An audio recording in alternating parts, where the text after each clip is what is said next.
मजा नहीं आ रहा है। हम करते हैं प्रबंध, आप चिंता मत करिए। निश्चित तौर पे बीजेपी कहती है पहले अयोध्या, फिर काशी, फिर मथुरा, इसके बाद कुछ और, इसके बाद संभल, इसके बाद बीजेपी के चैप्टर में सिर्फ यही है। बीजेपी काम नहीं, करना बीजेपी के चैप्टर की बात नहीं है मनोज जी। यह सवाल मैंने आपसे पूछा है, गजनवी का उदाहरण आपकी पार्टी के नेता पवन पांडे ने दिया। देखिए राकेश जी, आप अपने मुंह वाली बात मेरे मुंह से जबरदस्ती थोड़ी नहीं निकलवा सकते। मैं जो बात कह रहा हूं, समाजवादी पार्टी सदैव संविधान पर बात करती है। अगर राम मंदिर का मसला हल हुआ तो कैसे हल हुआ, क्या हुआ, आंदोलन करके किया क्या? बीजेपी के लोगों ने आंदोलन किया क्या?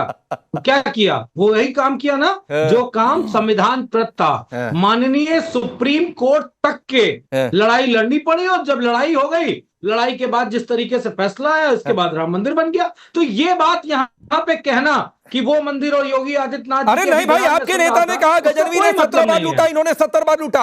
ये मैं अपने मन से नहीं कह रहा हूं, मैंने खुद ट्वीट किया है, मैंने कहा है ना। तो फिर क्यों नहीं उस मथुरा के लिए खड़े हो रहे हैं जिस मथुरा को गजनवी ने लूट लिया, तोड़ दिया?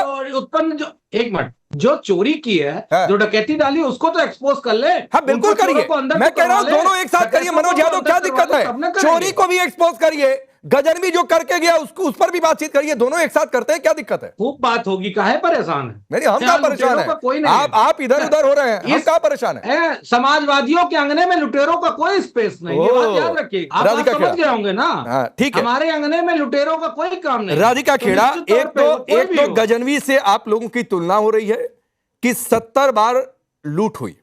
वो देख। अभी समाजवादी पार्टी के प्रवक्ता ने बोला कि हम तो जी संविधान से चलते हैं। तो फिर संविधान से चलते हैं तो अभी जब महिला आरक्षण बिल की बात आई थी तो उसके अंदर आरक्षण क्यों मांग रहे थे? हमारे संविधान के कौन से पेज में लिखा हुआ है कि मुस्लिम महिलाओं को अलग आरक्षण मिलेगा, इस धर्म के मुसलमान के धर्म के लोगों को ये सब मिलेगा? कहाँ लिखा भाई? सब बताइए। Article, which number of article, Manoj Yadav ji, which page of the Indian constitution? आप तो संविधान से चलते हैं, पहले इस बात का जवाब दे दीजिए, सारे बात का मैं जवाब दूंगी। आपके संविधान और अपने संविधान के हिसाब से मत जाइएगा लाल टोपी के, देश के संविधान, नॉट लाल टोपी का संविधान। पेज नंबर और आर्टिकल नंबर, पहले इस बात का जवाब ले लीजिए। बोलिए। पेज नंबर और आर्टिकल नंबर, पेज नंबर। संविधान के किसी भी पन्ने में कागज दिखाना पड़ेगा। अरे रुक जाइए, आप आपकी बात का जवाब कागज दिखाइए, लंबे भाषण नहीं चाहिए। आर्टिकल और पेज नंबर बताइए जिसमें लिखा है कि मुसलमान महिला को पहले आरक्षण के अंदर आरक्षण मिलेगा। ना, मैं किस पन्ने पे, संविधान के पन्ने पे लिखा है कि आर्थिक आधार पे आरक्षण दिया जाएगा? किस आधार पे? संविधान के कौन से पेज नंबर में बताइए? आरक्षण क्यों दिया जा रहा है? ईडब्ल्यूएस का आरक्षण कैसे दिया जा रहा है? इस तरह से ईडब्ल्यूएस का आरक्षण दिया जा रहा है जो संविधान के किसी पन्ने में नहीं दर्ज है। उसी आधार पर समाजवादी पार्टी दलित, पिछड़ों को और मुसलमानों को भी महिला आरक्षण देना चाहती है। बस इतनी सी बात। ठीक है मनोज यादव, आता हूं। राधिका अपनी बात पूरी करिए, आता।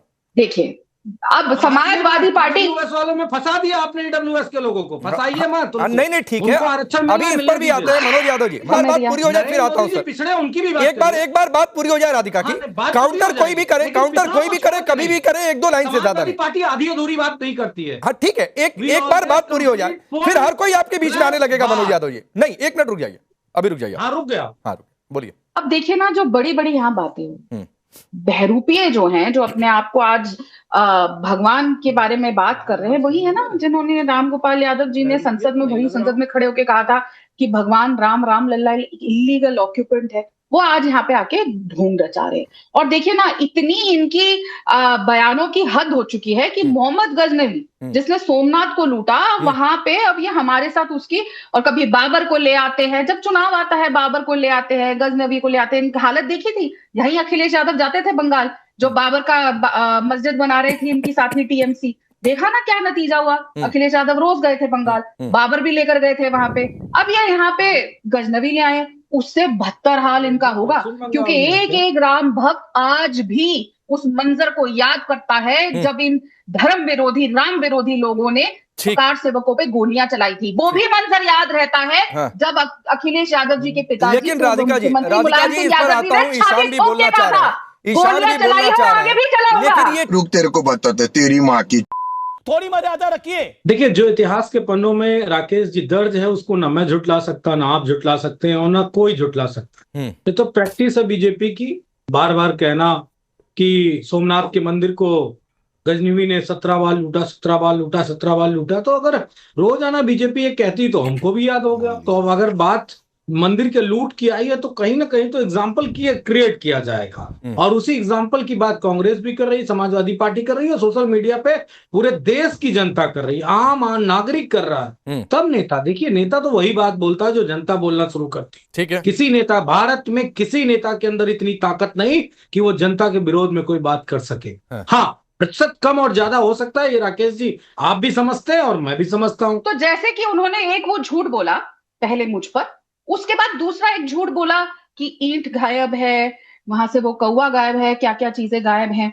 वो तो एसआईटी की रिपोर्ट आ चुकी है, सामने आ चुका है, और ट्रस्ट ने भी कह दिया कि सब कुछ वही है, ऑन रिकॉर्ड है कि कुछ भी गायब नहीं हुआ है। झूठ बोलना, जोर से बोलना, चिल्ला के बोलना, अरे जिन लोगों ने प्रभु श्री राम का अस्तित्व बोल के कि नहीं है, उनके खिलाफ पूरी बैटरी ऑफ लॉयर्स खड़ी कर दी थी, वो जाके हम पे आरोप लगाएंगे। तो कांग्रेस पार्टी का ना राइट फ्रॉम द टॉप, चाहे राहुल गांधी हो, पवन खेड़ा हो, या यहाँ पे खड़े इनके अनऑफिशियल अनअपॉइंटेड प्रवक्ता, ये आके बोल रहे हैं कि ये कर दिया, कि तो आदत है व्यक्तिगत आरोप लगाना, फिर कहना जी हमसे गलती हो गई, माफी मांग ली। 9 बार तो राहुल गांधी माफी मांग चुका है, तो इनका प्रवक्ता तो 9 क्या 900 बार भी मांगेगा। और कौन है ये लोग, कहां से आते हैं?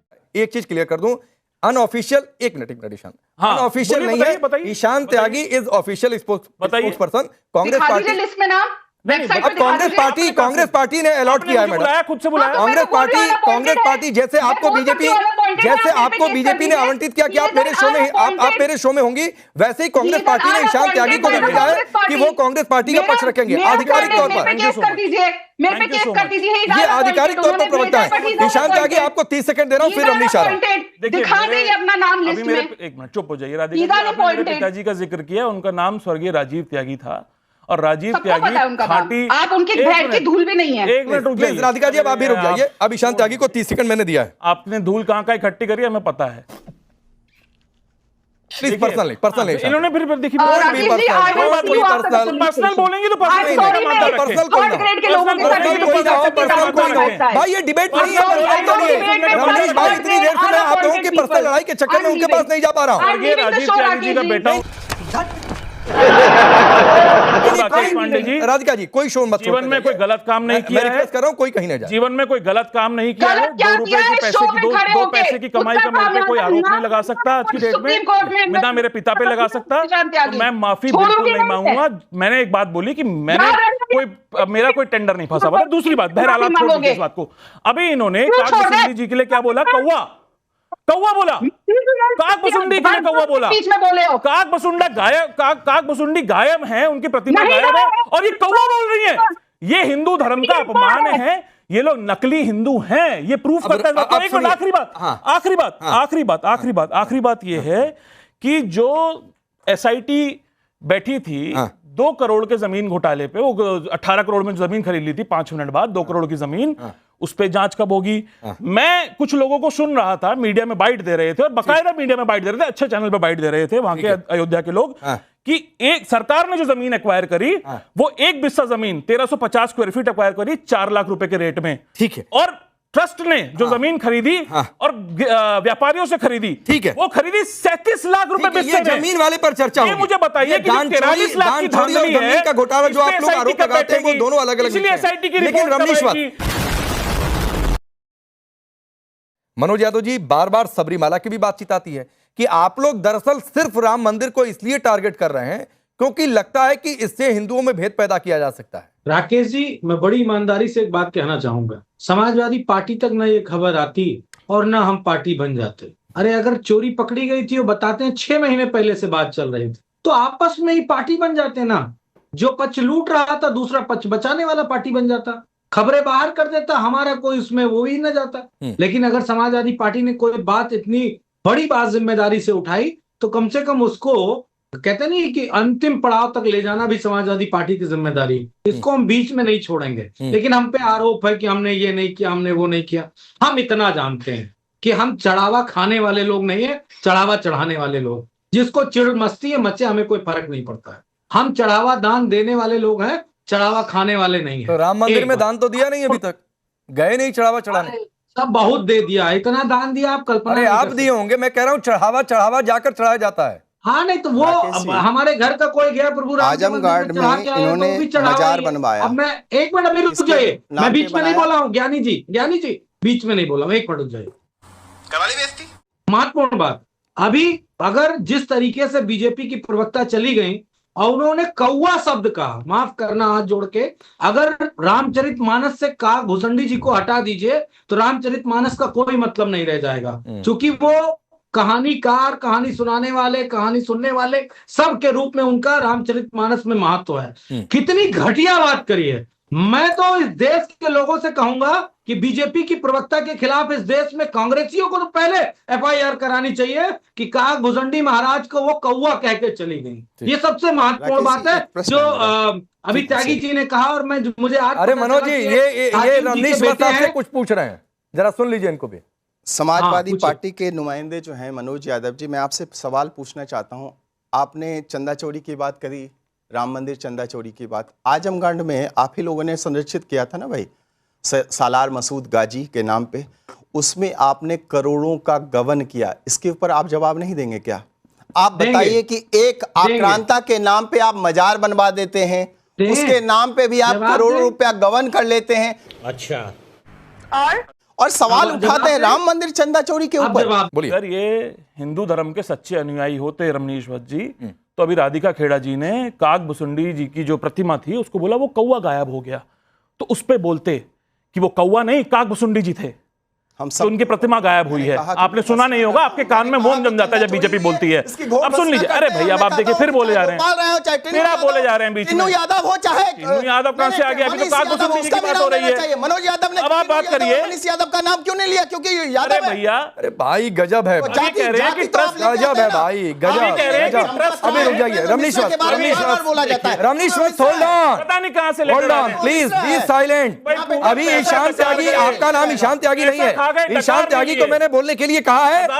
सौ करोड़ चंदा खा गए, डकार नहीं लिए, लेकिन अब यहाँ बोले जा रहे हैं। देखिए क्या है, नहीं क्या है, रमनीश नहीं अच्छा लगता है भाई। अब ये ट्रस्ट का गठन, ट्रस्ट जो ये कह रहा है कि जिस ट्रस्ट ने पत्र निकाला है कि भाई सारी चीजें हमारे पास हैं, हार हमारे पास है, चरण पादुकाएं हमारे पास हैं, हीरा जवाहरात हमारे पास है, सोने की जो ईंटें आई थी वो हमारे पास है, चांदी की ईंटें हमारे पास आई थी वो हमारे पास रखी हुई हैं, लाखी रख दीजिए ना सबके सामने, हम सबका मुंह बंद कर दीजिए। अगर आपको इतना ही उस पे वो है, चंपत राय ने क्यों इस्तीफा दे दिया ये बताइए? ये बिक गई है गवर्नमेंट, अब गवर्नमेंट में कुछ नहीं है। बात तो सही है, इस्तीफा इसलिए दिया ना, आप लोग तो ही पहले मांग कर रहे थे कि चंपत राय के रहते जानकारी मांगा जाए। आप लोगों ने ये मांग की थी कि नहीं कि चंपत राय के रहते जांच कैसे हो सकती है? तो इस्तीफा दे दे, इस्तीफा दिया मतलब गड़बड़ी हुई है, आपको दिक्कत है। इस्तीफा दिया मतलब गड़बड़ हुई है, चोरी हुई है, धांधली हुई है, डकैती हुई है। लेकिन एक बात बताइए मुझे, 14,000-15,000 की नौकरी के राय ने क्यों इस्तीफा दिया? नैतिकता नाम की आप देखिए बीच में बोलता रहिए, जिसके पास एक महीने तक नैतिकता कहां थी? नहीं एक महीने से चल रहा है, नैतिकता कहां थी? वो क्या जाने? हाँ, जेब में लिए घूम रहे थे नैतिकता, ये बताइए। जिनकी नैतिकता एक महीने तक जेब में रखे हुए थे, सबरीवाला नैतिकता बाहर आई, केरला में किसकी सरकार है? तब बाहर आई जब विपक्ष ने हंगामा मचा दिया। आप सवाल नहीं उठाएंगे, हंगामा नहीं मचाते, कांग्रेस पार्टी हंगामा नहीं मचाती तो चंपत राय इस्तीफा नहीं देते। सबसे ज्यादा इन्होंने माल्या को भगा दिया, नीरव मोदी को भगा दिया, मेहुल चौकसी को भगा दिया, ये भगा देते अभी चंपत राय बंसल को भी, दीपेंद्र मिश्रा को भी, कांड वाले को सुन लीजिए, वकील के रूप में खड़ा कर दिया, कपिल सिब्बल जैसे लोगों को। ठीक है, जरा मनोज यादव को भी लाइए, सवाल उठा रहे हैं मनोज यादव को 10 सेकंड लूंगा, रखिए जल्दी लीजिए, 10 सेकंड, केवल 10 सेकंड, केवल 10 सेकंड बोलिए, 10 सेकंड बोलिए। अब ये बीच में बोलते रहेंगे तो नहीं बोलेंगे। रमनीश भाई रुक जाइए, अरे उनको बंद तो करो, स्टार्ट करके छोड़ दिया। रुकिए प्लीज। देखिए एक रिपोर्ट आई थी कि 2022 तक 3400 करोड़ रुपए इकट्ठे हुए थे, चंदा दिया था, लाखों हिंदुओं ने चंदा दिया था, अपनी आस्था से अनुसार चंदा दिया था। और निपेंद्र मिश्रा कह रहे हैं इस बात को, मैं नहीं कह रहा, निपेंद्र मिश्रा भी कह रहे हैं कि 3,000 करोड़ से ज्यादा का चंदा आया था निर्माण के लिए। मैं कहता हूं उसकी जांच होनी चाहिए, एक ट्रस्ट का ऑडिट होना चाहिए, कोई दिक्कत नहीं है, ऑडिट करवाइए ना। ये कोई प्राइवेट ट्रस्ट है क्या? ये पीएम केयर्स फंड है क्या जिसका ऑडिट नहीं हो सकता, जिस पे सवाल नहीं उठा सकते आप? पीएम केयर्स फंड तो इससे भी बड़ा घोटाला है। दूसरी बात, आखिरी बात, 14-15 हजार करोड़ की नौकरी करने वाले आपको लगता है राकेश जी कि इतनी बड़ी धांधली कर देंगे? तो भाई वो तो लोगों ने किया है, उनके गिरफ्तार 8 लोग किए गए हैं, सुबह 7 बजे से रेड चल रही है और कुछ बरामदगी भी हुई है, कुछ कागज अपने साथ लेकर भी गए हैं। तो क्या नाचो मैं